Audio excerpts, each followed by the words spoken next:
E aí, pessoal? Tudo pronto para mais um mergulho profundo.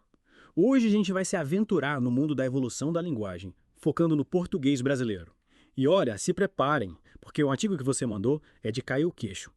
Ele sugere que o Brasil, ou quem diria, pode estar a caminho de abandonar o português em favor de uma língua completamente nova. Essa ideia de uma língua se transformar a ponto de virar algo totalmente novo pode parecer radical, mas pensando bem, a linguagem está sempre em movimento, né? Pois é, e tem mais. O artigo sugere que o português pode ter se originado em um lugar completamente diferente do que a gente imagina.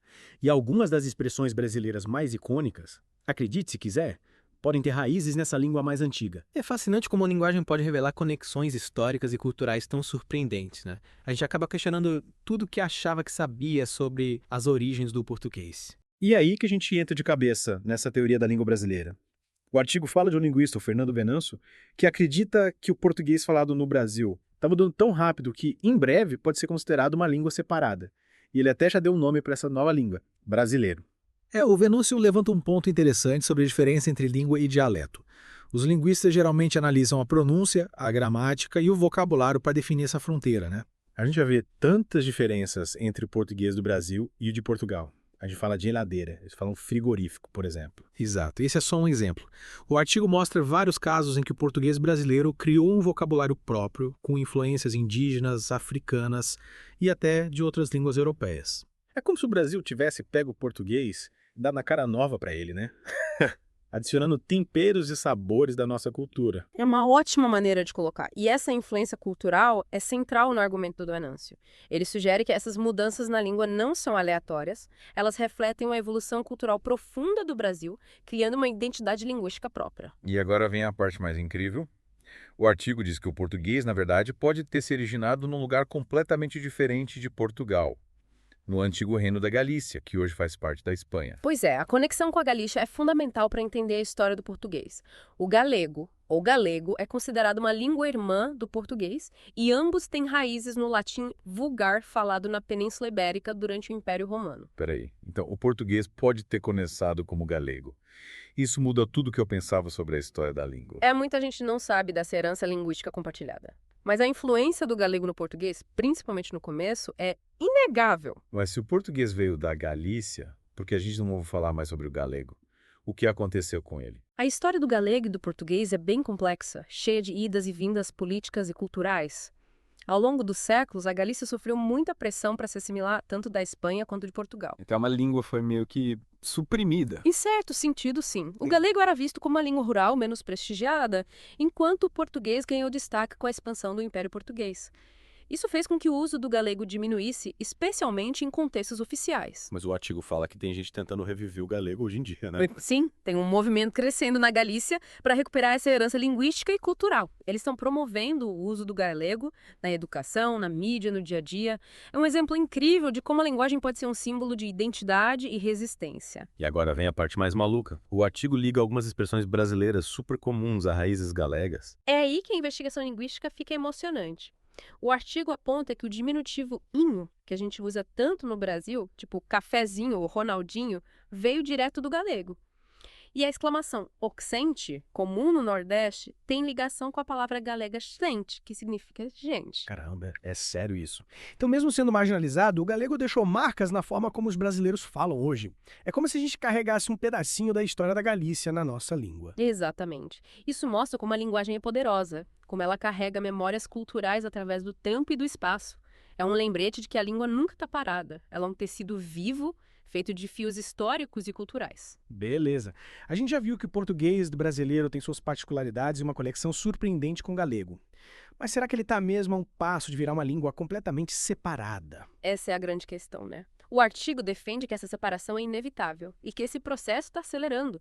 Ele argumenta que a linguagem do dia a dia no Brasil está se distanciando cada vez mais do português europeu. Mas, e a gramática? A língua informal? Brasil e Portugal ainda não compartilham muitas semelhanças nessas áreas. Sim, a estrutura gramatical básica e a linguagem formal ainda são parecidas. Em situações mais formais, como textos acadêmicos ou discursos oficiais, as diferenças são menores. Mas o ponto do artigo é que a linguagem do dia a dia, aquela que a gente usa nas conversas informais, é onde a gente vê a maior divergência. Então é como se fossem dois galhos da mesma árvore, crescendo em direções diferentes. É uma boa analogia. E é isso que torna essa evolução linguística tão fascinante de acompanhar. Mas o que essa separação total significaria para os brasileiros e para o mundo lusófono? Seria algo tão drástico assim? Essa é uma pergunta importante. As implicações culturais de uma separação linguística podem ser bem grandes. Tem gente que argumenta que isso reforçaria a identidade nacional brasileira, reconhecendo a evolução única da nossa língua. Mas isso também não poderia criar um distanciamento entre o Brasil e outros países de língua portuguesa. A comunicação não ficaria mais difícil. É uma possibilidade. Se o brasileiro virasse uma língua separada, poderiam surgir barreiras na comunicação, principalmente na escrita. Isso levanta questões sobre o impacto dessa possível separação na educação, na mídia, nas relações internacionais entre os países de língua portuguesa. Com certeza. Essas são áreas cruciais em que a divergência linguística pode ter consequências reais. É um debate que vai além da curiosidade acadêmica e toca em questões de identidade cultural, comunicação e até de unidade nacional. Acho que esse é um bom ponto para a gente parar e retomar a conversa na próxima parte. Concordo. Já estou com a cabeça fervilhando de ideias. Mal posso esperar para me aprofundar mais nas consequências dessa evolução linguística na parte 2. É aí que as coisas começam a ficar ainda mais interessantes. Imagina só. Dicionários e gramáticas específicos para o brasileiro, documentos oficiais escritos nessa nova língua.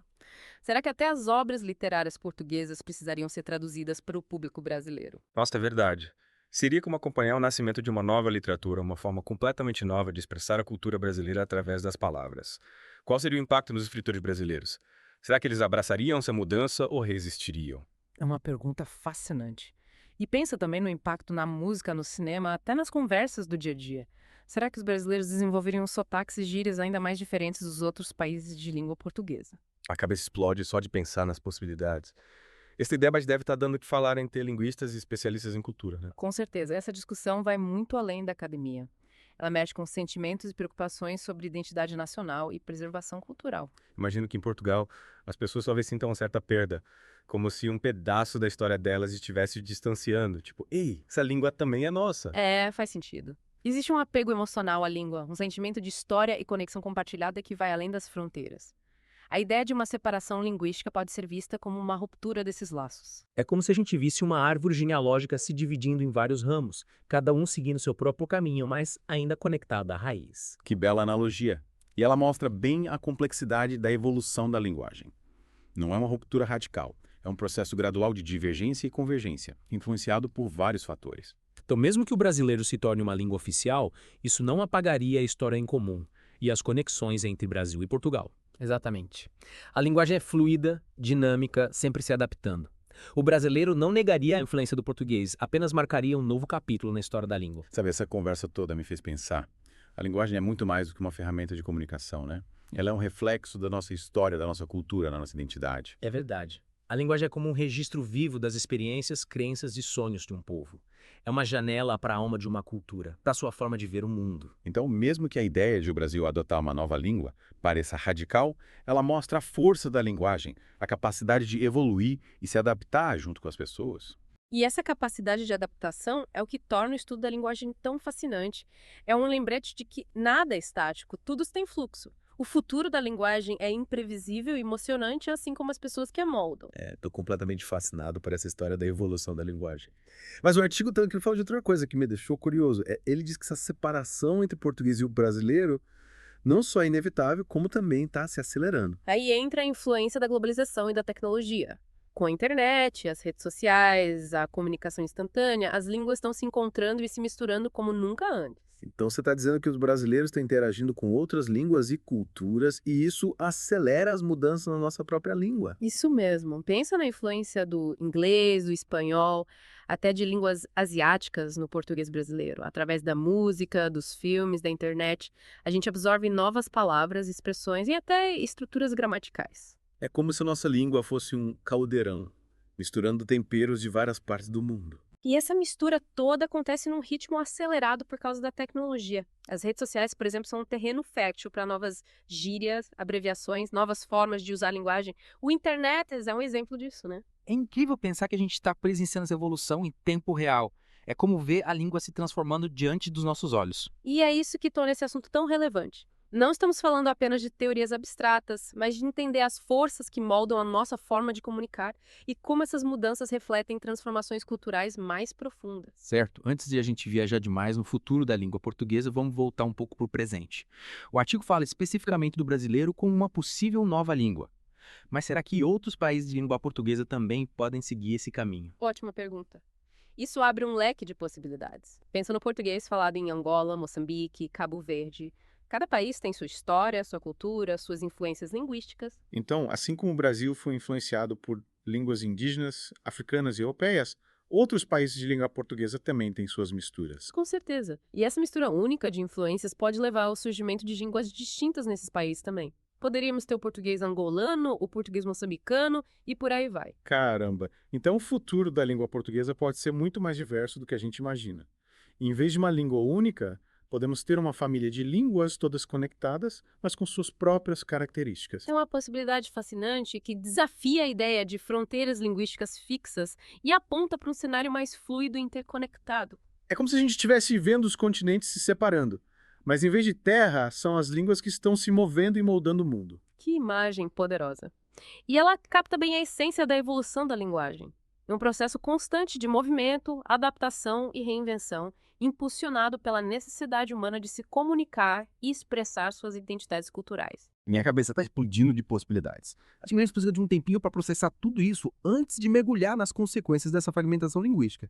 E aí fica a pergunta: essa fragmentação é algo para comemorar ou para temer? Essa questão que a gente precisa se perguntar, né? É interessante como essa ideia de fragmentação linguística mexe com a gente, né? Por um lado, a gente teme perder a identidade, ter problemas de comunicação, a fragmentação cultural, mas por outro, a gente tem a chance de celebrar a riqueza da diversidade, o surgimento de novas formas de expressão, a afirmação da identidade de cada comunidade linguística. É verdade.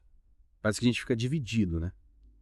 De um lado, a ideia de uma língua única traz um senso de comunidade, de pertencimento. Do outro, a fragmentação abre espaço para criatividade, inovação e expressão individual. E essa tensão entre unidade e diversidade faz parte da natureza da linguagem.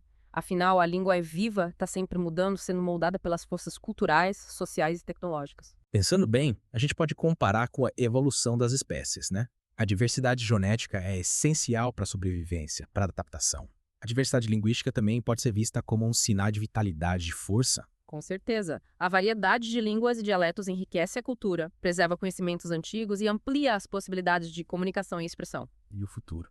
O que a gente pode esperar da evolução do português e de outras línguas nesse mundo globalizado e conectado? Difícil prever, com certeza, mas a gente pode imaginar, né? Talvez surjam ferramentas de tradução mais avançadas, quebrando as barreiras linguísticas com mais facilidade e precisão. Ou quem sabe a gente veja o nascimento de novas línguas híbridas que misturam elementos de vários idiomas, refletindo a mistura de culturas. Seria incrível se a tecnologia ajudasse a gente a celebrar a diversidade, facilitando a comunicação e o intercâmbio cultural, sem apagar as características de cada língua. Sem dúvida, a tecnologia tem um papel fundamental, tanto para conectar pessoas e culturas, quanto para documentar e preservar a riqueza da diversidade linguística. Nossa, esse mergulho na evolução da linguagem foi incrível. A gente começou explorando a possibilidade do brasileiro virar uma língua independente e acabamos descobrindo um universo muito maior que envolve história, cultura, identidade e o futuro da comunicação. E o mais importante é que essa jornada não termina aqui. A linguagem vai continuar evoluindo, nos surpreendendo e desafiando nossas ideias sobre o mundo. Cabe a nós, como falantes e estudiosos, acompanhar essa transformação com curiosidade, respeito e mente aberta. É isso aí. Então, pessoal, fiquem ligados, mantenham a curiosidade acesa, os ouvidos atentos, porque o mundo da linguagem está sempre em movimento. Quem sabe o que o futuro nos reserva.